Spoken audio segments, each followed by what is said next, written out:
Sir இப்போது உங்களுடைய carrier அந்த கிராஃபில் பார்த்தா எல்லாருக்குமே பிடிச்ச ஒரு படம் இருக்குது சார். அது ஒரு பெரிய ட்ரெண்ட் செட்டர், பாட்ஷா. அந்த பாட்ஷாவுக்கு வந்து இப்போ நீங்கள் டிவியில் போட்டாலும் ரஜினி சாரோட புது படம் ரிலீஸ் ஆகிற மாதிரி அதுக்கு ஆடியன்ஸ் உட்கார்றாங்க. அதோட போஸ்டர் ஒட்டியிருந்தா எவனுமே ஒரு செகண்ட் நின்று பார்க்காம போக மாட்டான். அது என்ன மேஜிக் அந்த பாட்ஷாவில் நடந்துச்சு? அந்த பாட்ஷாவில் உங்களோட இன்வால்மெண்ட் ஜாஸ்தி இல்லை. நீங்கள் ஆக்சுவலாக நீங்கள் பார்த்தீங்கன்னு சொன்னால் ஆக்ஷன் ஹீரோவில் வந்துட்டு இந்த கேரக்டர் தான் இம்பார்ட்டண்ட். இப்போ என்ன தப்பு பண்ணுறாங்கன்னா ஆக்ஷன் ஹீரோக்காக கதை பண்ணுறாங்க. இல்லை அந்த கேரக்டர் ஆக்ஷன் இருக்கணும். எப்போ ரஜினி அந்த கேரக்டரில் ஆக்ஷன் இருக்கும்போது அதில் ஆக்ஷன் ஹீரோ ஃபிட் ஆகிட்டாங்கன்னா அது எங்கேயோ கொண்டு போயிடும். ஸோ அதே மாதிரி தான் அந்த பாஷா இந்த character it self is action hero. அது மாதிரி இன்னொரு மேஜிக்கு நடக்க முடியலையே சார். அது அமையர் தான். இப்போ நீங்கள் பார்த்தீங்கன்னா இப்போ எம்ஜிஆர் சார் வந்து எவ்வளோ படங்கள் பண்ணியிருக்காங்க. பட் அந்த எங்கள் வீட்டு பிள்ளை மாதிரி எவ்வளோ டியூல் எவ்வளோ பண்ணியிருக்காங்க. பட் அந்த ஒரு கிக்கும் அதில் அது வரலையே. பாட்ஷா 2 இல்லை அதை பண்ணுவீங்களா சார்? இல்லை, அது டச் பண்ணக்கூடாது. நீங்கள் இந்த ஓல்டு இஸ் கோல்டுன்னு சொல்கிற மாதிரி எல்லாம் பார்ட் 2 வந்து ஜெயிச்சிட்டே போகிறாங்க சார். That is different. அது வந்து எமோஷனல். அது இப்போ பார்ட் 2 திஸ்னில் பண்ணுறதுல ஆக்ஷன் பிக்சர்ஸ். நீங்கள் பாஷா நீங்கள் பார்த்தீங்கன்னா இட்ஸ் மோர் எமோஷனல் இருக்குது அதில். அவ்வளோ பெரிய ஒரு எங்கள் பாஷாவோட ஸ்கிரிப்ட் சுஜாதா கூட சொல்லியிருந்தாங்க. ஸ்கிரிப்டில் வந்து பெஸ்ட்டு ஸ்கிரிப்ட் நான் இது வரைக்கும் பார்த்தது பாஷா தான் அப்படின்னு. அப்படி தொய்வே இருக்காது. அடுத்து என்ன அதில் இந்த ஹியூமன், இந்த பாஷாங்கிற வந்து அந்த ஹியூமன் இருக்குல்ல, அவனுடைய சாக்ரிஃபைஸ் எவ்வளோ பெரிய சாக்ரிஃபைஸ்னா சும்மா ஏதோ போனோம் தானே எல்லாம் கொடுத்துடலாம். அதில் ஜஸ்திங்களா ஓகே அவனுடைய எமோஷன்ஸை வந்து ஐ மீன் பிடிச்சி உள்ளே வச்சுட்டு மற்றவங்களுக்காக வந்து இது பண்ணும்போது தான் அது பெரிய சாக்ரிஃபைஸ். அது மாதிரி நீங்கள் உங்களுடைய ஒரு மேக்கப் கூட இல்லாமல் ரொம்ப சூப்பர் பர்ஃபார்மன்ஸு வெளியே எடுத்து வர வச்சார் தளபதி. அந்த படத்துலையும் சார் அந்த தளபதியில் ஆக்சுவலாக பார்த்தீங்கன்னா தளபதியில் கொஞ்சம் கஷ்டப்பட்டேன். ஏன்னா மணிரத்னமுடைய ஸ்கூல் டிஃப்ரெண்ட். அது ஸ்கூல் என்டையர்லி டிஃப்ரெண்ட். ஆக்ஷன் பண்ணும்போது கூட இல்லை அவர் வந்து எக்ஸ்பிளைன் பண்ணுறாங்க, நீங்கள் வந்து ஃபீல் பண்ணுங்க, அவன் அது செஞ்சான் இது செஞ்சான் அப்படி அடிக்கணும்னு சொல்லி அடிக்கிறதுக்கு எதுக்கு இதெல்லாம் ஃபீல் பண்ணணும் அப்படி. நான் வந்து basically I'm not a good artist. Okay, எனக்கு வந்து கம்ப்ளீட்லி ஒரு கேரக்டரில் எப்போது வந்துட்டு ஃபுல்லாக இன்வால்வ் ஆகிட்டு என்னையே மறந்துட்டேன்னு சொல்லி நான் என்றைக்குமே நடந்ததே கிடையாது. ஆக்ட் பண்ணுறேன், பணத்துக்காக பண்ணுறேன், அந்த கேரக்டருக்காக பண்ணுறேன் அப்படிங்க நல்லா தெரியுது. அந்த இன்வால்மெண்ட்டு அந்த கலைகளை அதெல்லாம் எனக்கு ஒன்றும் தெரியல. வெளிப்படையாக நீங்கள் சொன்னால் கூட தளபதியில் ஒரு மிகச்சிறந்த ஆக்டிங் அது கொண்டு வந்தாங்க. மணி சார், ராஜா சாரோட மணி சாரோட பெரிய அளவில் நீங்கள் கண்கலங்கி ஸ்ரீவித்யா அம்மாவை பார்க்கும்போதெல்லாம் அந்த மியூசிக்கெல்லாம் அப்படி கண்ணை குளமாக்கி. அது வந்து டெஃபினெட்லி அதுக்கப்புறம் வந்து பார்த்தேன் ஒரு 6-7 days திஸ் திங் பார்த்தேன். ரொம்ப கஷ்டமாக இருந்தது மணி சார். அதுக்கப்புறம் சொன்னேன், சார் நீங்கள் ஜஸ்ட் எனாக்ட் மீ, நீங்கள் ஆக்ட் பண்ணி காட்டுங்க, அது அப்படியே நான் செஞ்சிடுறேன். ஆமாம். அதுக்கப்புறம் வந்து ஃபுல்லாக திஸ் திங் பண்ணும்போது அது நல்லா ஃபிட் ஆச்சு. கரெக்ட். நீங்கள் என்ன கஷ்டப்பட்டுருப்பீங்களோ அது உங்களுக்கு தான் சார். எங்களுக்கு அவுட்கம் ப்ராடக்ட் மட்டும் தான் பார்க்குறோம். பார்த்துட்டு ரஜினி சூப்பராக பண்ண, பட் அதுக்கு நீங்கள் கொடுத்த விலை ரொம்ப ஜாஸ்தி சார். உங்கள் ஸ்டைலையே மாற்றிக்கிட்டு வேறு பண்ணுறதுங்கிறது உங்கள் சிஸ்டத்தையே மாற்றுற மாதிரி. எக்ஸாக்ட்லி. ஆல்மோஸ்ட் நம்ம வந்து இந்த ஒரு இனிமே all good things has to meet and எண்டும்பாங்க.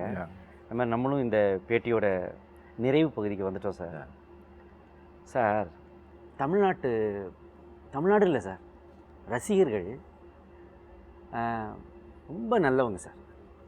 அவங்க வந்து கண்ணா நான் சரியாயிருவேன் வந்துடுவேன்டான்னு நீங்கள் சொல்லிட்டு போனதும் அதுக்கப்புறம் நீங்கள் சரியாகி வர்ற வரைக்கும் டெய்லி பேப்பரில் ஒரு நியூஸு எதோ வரும். அது எங்களுக்கு நம்பிக்கை இழந்த ஒரு சூழ்நிலைக்கெல்லாம் தள்ளப்பட்டோம். பட் ஆனால் மீண்டும் நம்ம ரசிகர்கள் வந்து உங்களை உயர கொண்டாந்து நிறுத்திட்டாங்க சார். இன்றைக்கி ஹெல்த்தியாக இந்த ஒரு அற்புதமான ஒரு படத்தையும் கொடுத்து உங்களுடைய நினைவுகளை எல்லாம் எல்லாரோடையும் பகிர்ந்துக்கிறீங்க சார். அந்த ரசிகனுக்கு நீங்கள் என்ன சொல்ல விரும்புகிறீங்க சார்? அப்போ வந்து எனக்கு வந்து இவ்வளோ எல்லாம் வந்து இவங்க வந்து ப்ரே பண்ணிகிட்ருக்காங்க, அந்த இது பண்ணிகிட்ருக்காங்க, அதெல்லாம் எனக்கு தெரியவே தெரியாது. பட் ஆக்சுவலி இந்த ராமச்சந்திரா மெடிக்கல் காலேஜிலேருந்து நாங்கள் வந்து கொண்டு போகும்போது ஏதாவது நீங்கள் வந்து ஃபேன்ஸுங்களா ஏதோ சம்திங்கில் ஏதோ வதந்தியில் கலப்புறாங்க, நீங்கள் ஏதாவது சொல்லணும்னு சொல்லும்போது என் வாய்ஸ் ரொம்ப இதாக இருந்தது. வாய்ஸே திஸ்திங் இல்லை. அப்போ நான் வந்து சொன்னேன், நான் வந்துடுறேன், நீங்கள்லாம் பெருமைப்படுற அளவுக்கு மாதிரி ஏதாவது நான் செய்கிறேன் அப்படின்னு சொல்லிட்டு. ஐ திங்க் அந்த கோச்சரியான் இல்லை, அவங்களுக்கெல்லாம் பெருமைப்படுற அளவுக்கு நான் வந்து அது செய்கிறேன். ரெண்டாவது வந்து அவங்களெல்லாம் வந்து அதுக்கப்புறம் வந்து அவங்கள எனக்காக வந்துட்டு ஃபுல்லாக அந்த பேப்பர்ஸு மேகசின்ஸு அது இது எல்லாமே நான் பார்த்தேன். நான் அதுக்கப்புறம் அதுக்கு கைமாற என்ன கொடுக்குறதுங்கிற எனக்கு ஒன்றுமே தெரியல. நான் என்ன செஞ்சேன் அது அப்போ நான் சொன்ன பிறகு நான் ஜஸ்ட் வந்து பணத்துக்காக ஆக்ட் பண்ணேன்.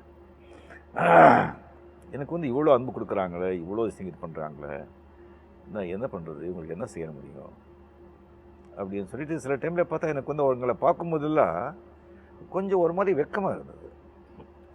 எப்படி என்னை பார்த்து உங்களுக்காக மண் சோறு சாப்பிட்டேன், 40 நாள் நடந்து போனேன்னு சொல்லும்போது நன்றின்னு சொல்லி ரொம்ப சின்ன வார்த்தை.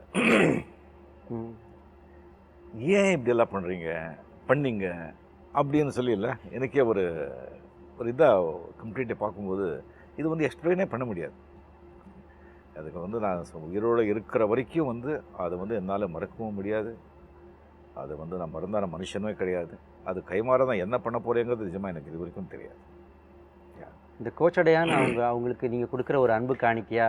அது வந்து ஒரு அன்பு காணிக்கையா சொல்லணும் சார். டெஃபினெட்லி எனக்கே தெரியாமல் வந்துட்டு அங்கே வந்து அந்த வார்த்தை அங்கே நான் சொன்னது. ஐ திங்க் திஸ் இஸ் இந்த டெக்னாலஜியில் உங்கள் கண்ணில் திரள்ற ஒரு சின்ன அந்த கண்ணீர் வந்து ஒவ்வொரு ரசிகனுடைய நெஞ்சத்தையும் இந்த செகண்ட் போய் தொடும் சார். ரஜினி சாருக்காக வேண்டி இந்த கோச்சடையான குடும்பமாக போய் பார்த்து மாபெரும் வெற்றி படமாக்கணும். We will make him happiest, இன்னும் அதிக சந்தோஷப்படுத்தணும் அவரை அப்படின்னு நினைப்பாங்க சார். அந்த பாட்டில் வந்து எல்லாம் கொஞ்ச காலம் தான் நண்பா, எல்லாம் கொஞ்ச காலம் தான் ஒரு வார்த்தை சொல்லியிருக்கீங்க சார். அது ஆனால் ஆக்சுவலாக சார் நீங்கள் சொல்கிறது நம்முடைய வாழ்க்கையை சொல்கிறீங்க. எல்லா வாழ்க்கையும் பிரபஞ்சன்றது பெருசு, அதில் நம்ம தூசு, அதுலேயும் நம்ம உலகம் தூசு, அதுலேயும் மைக்ரோ தூசு இருக்கிறது கொஞ்ச காலம் போயிடும். அதுலேயும் இன்டர்வல் தாண்டி படம் ஓடிக்கிட்டு இருக்கு.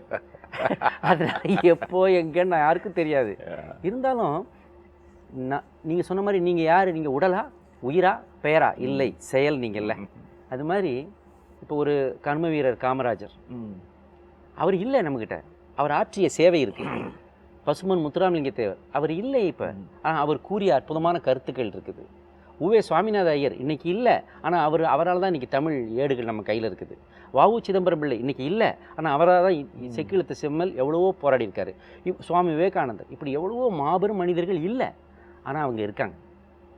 அது மாதிரி நீங்களும் வந்து இந்த படத்தில் விட்டு செல்கிற கருத்துக்கள், இனி வரப்போகிற ப்ராஜெக்டில் கொடுக்குற கருத்துக்கள், இது வரைக்கும் மக்கள்கிட்ட நீங்கள் பேசிய பேச்சுக்கள், இது எல்லாமே காலங்காலமாக நிற்கும் சார். நீங்கள் லைக் பண்ணியிருக்கீங்க. வேறு என்னுடைய ஒரு துளி ஒரு தங்க காசுன்னு சொல்லியிருக்கீங்க, அதுக்கும் மேலே கொட்டி கொடுக்கறதுக்கு ரெடியாக இருக்கும் சார் நாங்கள் எல்லாருமே. ஸோ நீண்ட ஆரோக்கியத்தோட நல்ல புகழோட மேலும் தொடர்ந்து மிகச்சிறந்த படைப்புகளை எங்களுக்கு வழங்கணும்னு இந்த செகண்ட் கேட்டு கோச்சடையோட வெற்றியை நம்ம இப்போவே இது ஒரு அச்சாரமாக நினச்சி நம்ம ஆரம்பிப்போம்னு சொல்லி விடைபெற்றுக்கிறேன் சார். நன்றி, ரொம்ப நன்றி.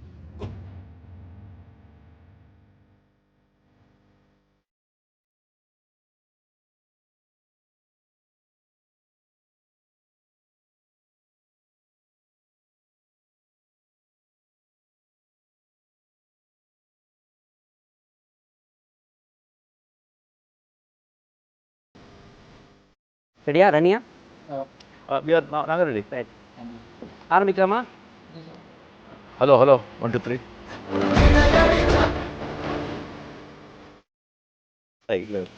சார் சைடில் பிட் அடிக்கிறது சார். கேமரா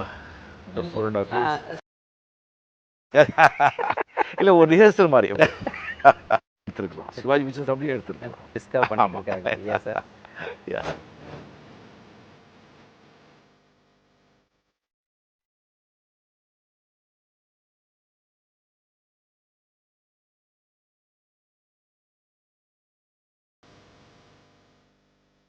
லாஸ்ட்டில் ரொம்ப டேஸ்ட் பண்ணிட்டீங்க.